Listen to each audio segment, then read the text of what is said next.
Hi, I'm Hannah, wife without kids. Welcome back to my channel. I believe that having kids is a choice and not a social obligation. One of the toughest questions we face as child-free individuals is, am I making the right decision to live a child-free life? I'm sure most of us have probably asked ourselves that question at some point or another.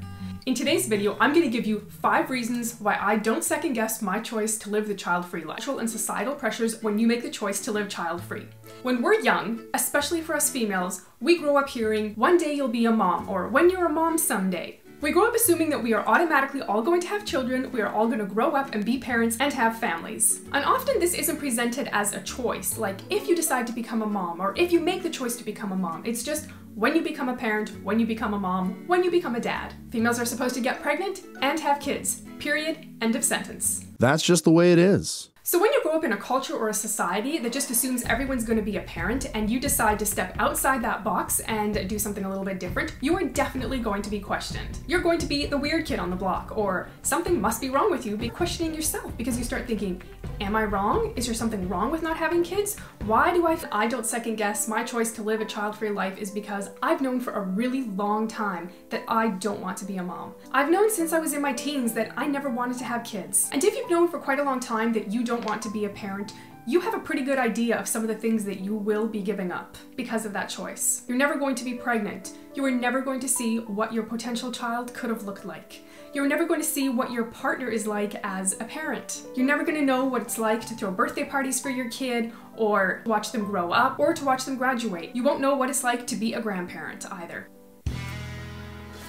Okay, there was like something floating and I could see it and it was bothering me. I'm not crazy.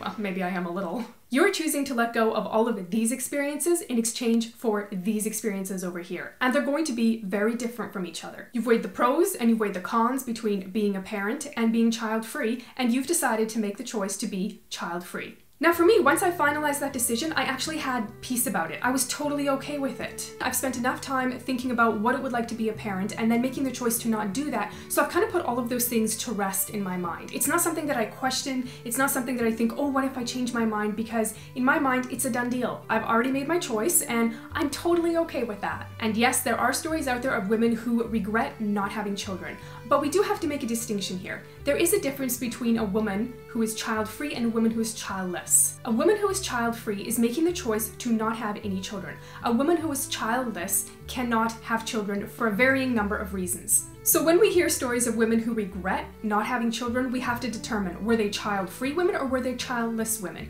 Because often childless women may have a stronger regret for not being able to have kids because they never had a choice in it, whereas a child-free woman is making an active choice to not have kids.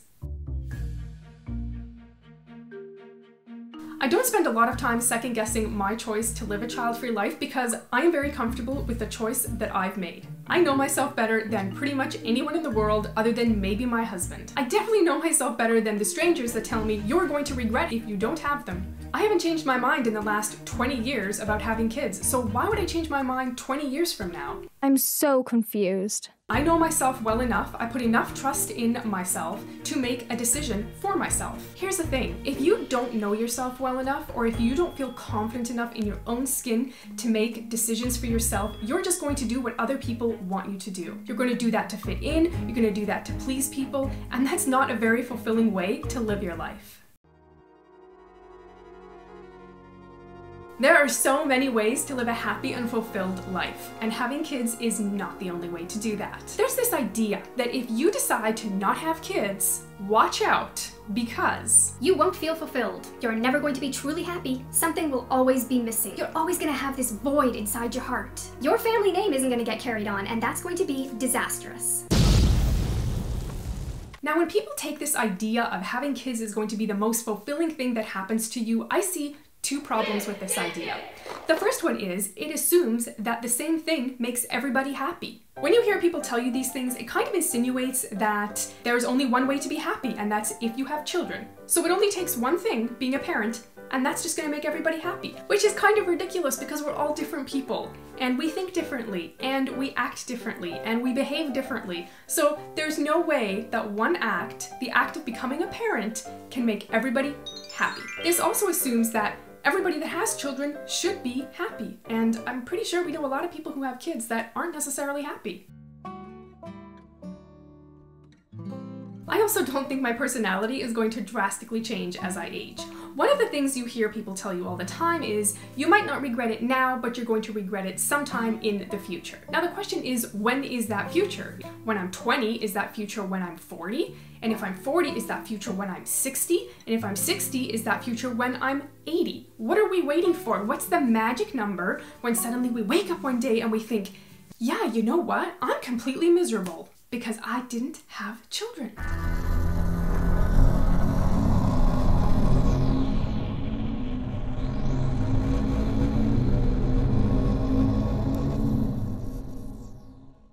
Now, everybody's personalities can change, obviously. Part of that is you grow up and you become an adult, and then you're slightly different than when you were a kid, thank goodness. And as we age, we get more life experience, and we hopefully get a little smarter because we have life experience, and it helps us deal with whatever else comes our way. And yes, of course, in 20 or 30 more years, I will be a slightly different person than who I am right now. But I don't think I'm going to go through some drastic transformation where I'm suddenly going to be a completely different person who likes completely different things and wants completely different things in my life. I hope that my character continues to develop, but I don't think my core beliefs are really going to change that much. I think by the time you hit middle age, you're pretty much zoned into what you believe and how you live life. You've kind of picked your path for the most part. So for that reason, in and of itself, I don't actually think I'm going to suddenly change my mind and wish that I had had children when I was younger. And here's the thing, if I did change my mind and I was 65 and one day I was just like, oh my goodness, Hannah, what were you thinking? You should have had kids even if you didn't want them. You should have just had them. Hopefully by then, I have enough life experience that I can deal with disappointment. So if I'm disappointed in myself at 65 because I didn't have kids, I would have the ability to cope with whatever disappointment came my way. Because the reality of it is, we all face disappointments. It's part of how we grow as people. So if I have to deal with a future disappointed Hannah because I didn't have children, then you know what? I'm gonna find a way to cope with that, and I'm gonna find a way to make that work.